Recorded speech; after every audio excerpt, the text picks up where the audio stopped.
Self-Reflections Counseling presents Identifying Emotions. Reminder, I'm a clinical therapist, Lee Wayna, and I work for Self-Reflections Counseling, LLC. You can find out more about me and my practice on my website at www.selfreflections.net.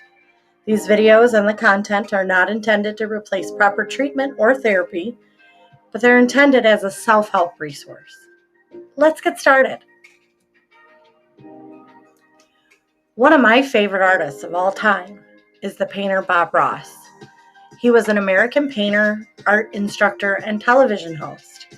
He was the creator and the host of The Joy of Painting, an instructional television program that aired from 1983 to 1994 on PBS in the United States, CBC in Canada, and similar channels in Latin America, Europe, and elsewhere.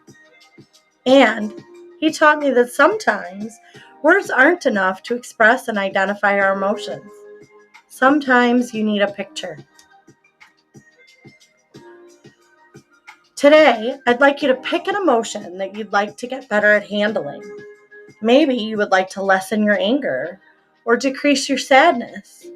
Or maybe you find it difficult to manage feelings of excitement.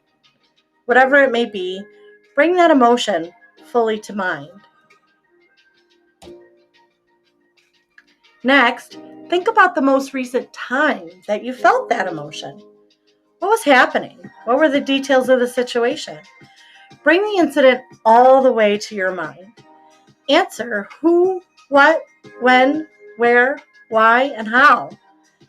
Now that you have that in your mind, I'd like you to describe that emotion to me in the following ways.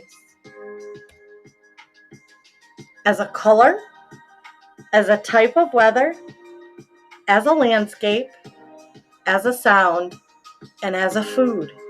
Don't worry, I'm about to give you an example. Let's go.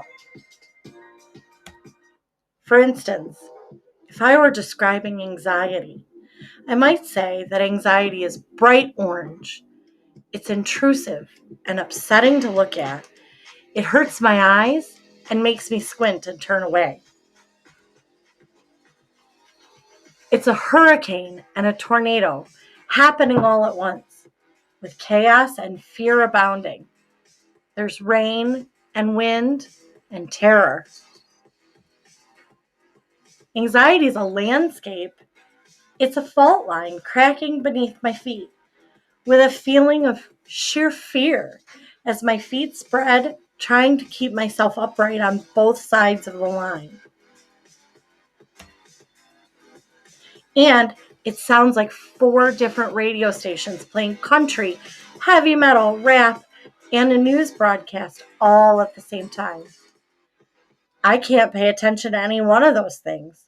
There's just too much noise. And lastly, anxiety for me is sauerkraut. It tastes bitter and unpleasant. My throat is tight just thinking about eating it. And I don't want to put it in my mouth, but I need to for nutritional sake. When I described anxiety in those ways, did you feel it? Did you understand it? I encourage you to describe your own emotions in this context, to quantify them and understand them more fully. This exercise will help you to get in touch with how your emotions can impact you physically and how your physical reactions can indicate to you what your emotions are doing within your body. For more self-reflection tools and exercises, like and subscribe our channel or visit my website, www.self-reflections.net. Again, www.selfreflections.net. I look forward to seeing you back here next week to do some more self-reflection. Thanks. Have a great week.